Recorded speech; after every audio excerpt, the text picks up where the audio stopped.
Okay, so right now we are going to look at infectious diseases, and the first of all, the most important infectious disease and most common in children is measles.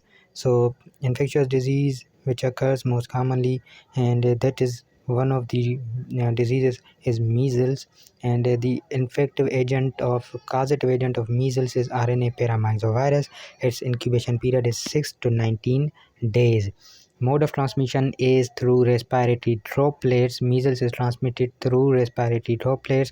The patient gets measles from respiratory droplets, and the clinical features are prodrome phase, and having mnemonic of harsh C's, means cough, coryza, conjunctivitis, and erythema are coplic spots on buccal mucosa occurs in measles, or in the babies or children who develops measles, because it most commonly usually occurs in children. These are coplic spots are small whitish spots surrounded by erythema and buccal mucosa.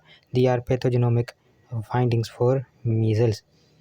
And another are the anthems. These are maculopapular rashes, and they fade away in the same manner from head, behind the ear, and then throughout the body. They are distributed. Complications of the measles are the most important. Most commonly, otitis media occurs in the patient, means inflammation of middle ear cavity occurs. Otitis media. Pneumonia occurs in the children, in the patients. Encephalitis, subacute sclerosing pain encephalitis is a rare complication of measles. Otitis media is the most common most common complication of measles. Now, once a patient develops otitis media or the complications, then what management of measles should be done?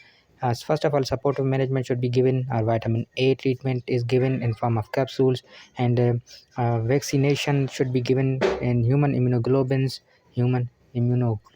should be given, and prevalent patient should be given MMR vaccine, measles, mumps, and rubella vaccine should be given. These are live vaccine. Measles, mumps, rubella vaccine, or the live attenuated vaccine should be given. So in this way, we can manage the patient of measles.